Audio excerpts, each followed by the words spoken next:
When King James VI of Scotland inherited the English throne, he made it his top priority to unify the two kingdoms into one entity. He failed, but his descendant, Queen Anne, would be the one to succeed when in 1707 the Act of Union created the Kingdom of Great Britain. In 1801 there would be a second unification with Ireland to create the United Kingdom. This was undertaken by King George III, who wanted to stop Ireland from drifting away. Yet, as this act was being drafted, George was also the ruler of another state, the Kingdom of Hanover, located here in what's now Germany. And, despite Britain and Hanover sharing the same rulers for over 120 years, the two never unified. Which raises the question, why? Why didn't Hanover join the United Kingdom, and why did the two eventually go their separate ways? So first, a bit of background. In 1714, when Queen Anne, who had no heirs, opted out of living, the British throne passed to her closest Protestant relative, George I, the Elector of Hanover. He swiftly moved to Britain because that's where the money and the power were, and the two kingdoms were thereafter run separately but with the unified foreign policy. From the beginning, though, the two domains were seen as very separate entities by both sides.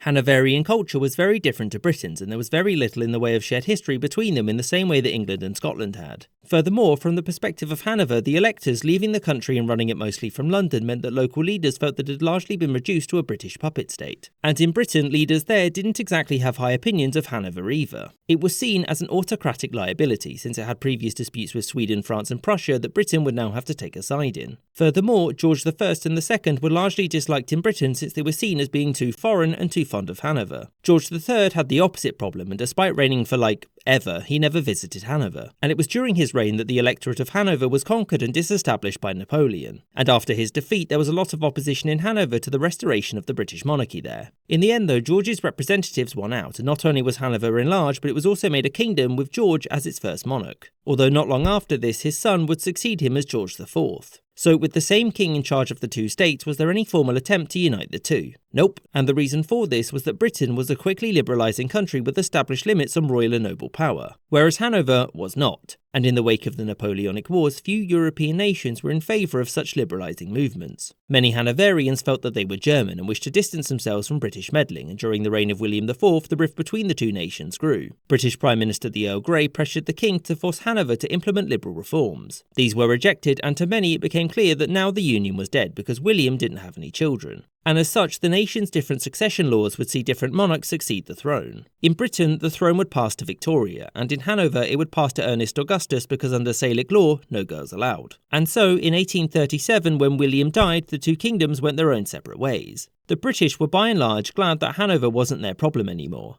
and the Hanoverians were glad that they could finally pursue their own destiny without foreign interference, something which they would proudly do for 29 whole years before being conquered by Prussia. And British influence there would be forever gone, barring its occupation by them in the wake of the Second World War. I hope you enjoyed this episode and thank you for watching, with a special thanks to my patrons James Bizanet, Kelly Moneymaker, Corsho Wolf, Adam Stalter, Jerry Lambdin, Jordan Longley, Rod D. Martin, Wyan Hockey, Gustav Swan, Spencer Lightfoot, Captain Psydog, Winston Kaywood, Boogly Woogly, Marvin Cassow, Aaron the White, Words About Books Podcast, Camus Noon, Matthew Shipley, Maxon Flaudio, Alex Schwinn, Maggie Paskowski, Marcus Arsner, The McWhopper, Corey Turner, Anthony Beckett, Copper Tone, Spinning Three Plates, Charles I, Ben Ivinson and Scottish Trekkie.